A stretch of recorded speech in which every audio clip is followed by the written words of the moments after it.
ಇರಲ್ವಾ?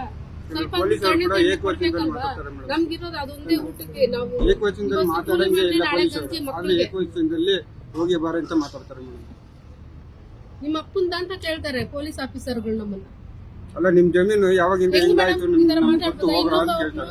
ಗಿಡ ಉಣಕ್ ಬಂದವನು ಫೋನ್ ಸಮೇತ ನನ್ ಶುಗರ್ ಪೇಷಂಟ್, ನನ್ ಕೈಗೆ ಏನಾದ್ರು ಆಗಿದ್ರೆ ಅವ್ನು ಕಟ್ಕೊಡೋಣ ಮೇಡಮ್, ಕೈ ಸಮೇತ ಕಿತ್ಕೊಂಡಿದ್ದಾನೆ ಫೋನ್.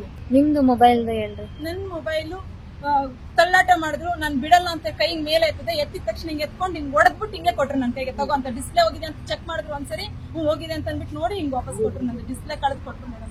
ಯಾಕಂದ್ರೆ ನಾನೇ ಎಲ್ಲ ಹೈಲೈಟ್ ಮಾಡ್ತಾ ಇದೀನಿ ಅಂತ ಅವ್ರಿಗೆ ಐ ಡ್ರಾಮಾಗಳು ಹೆಣ್ಮಕ್ಳುಗಳು ಅವ್ರಿಗೆ ಐ ಡ್ರಾಮಾ ತರ ಕಾಣಿಸ್ತಾ ಇದೆ ಮೇಡಮ್. ನಾವು ನಮ್ಮ ಮಕ್ಳಿಗೋಸ್ಕರ ಸ್ಮಶಾನ ಹೊಡಿತಾ ಅಂತ ಹೋಗಿ ಕೇಳಿದ್ರೆ ನಮ್ಮನ್ನ ಆಡುವಂತ ನಾಯಕರು ಡ್ರಾಮಾ ಮಾಡ್ತಾ ಇದೀಯಮ್ಮ ನೀನ್ ಅಂತಾರೆ. ಈಶ್ವರ್ ಖಂಡ್ರೆ ಅವರು ಡ್ರಾಮಾ ಮಾಡ್ತೀಯಾ ಅಂತಾರೆ. ನಾವ್ ಡ್ರಾಮಾ ಮಾಡಂಗಿದ್ರೆ ನನ್ನ ಊರಿಗೆ ಬಂದು ನೋಡಿ ಸ್ವಾಮಿ, ನನ್ನ ಪರಿಸ್ಥಿತಿ ಎಲ್ಲಾರು ನೋಡಿ.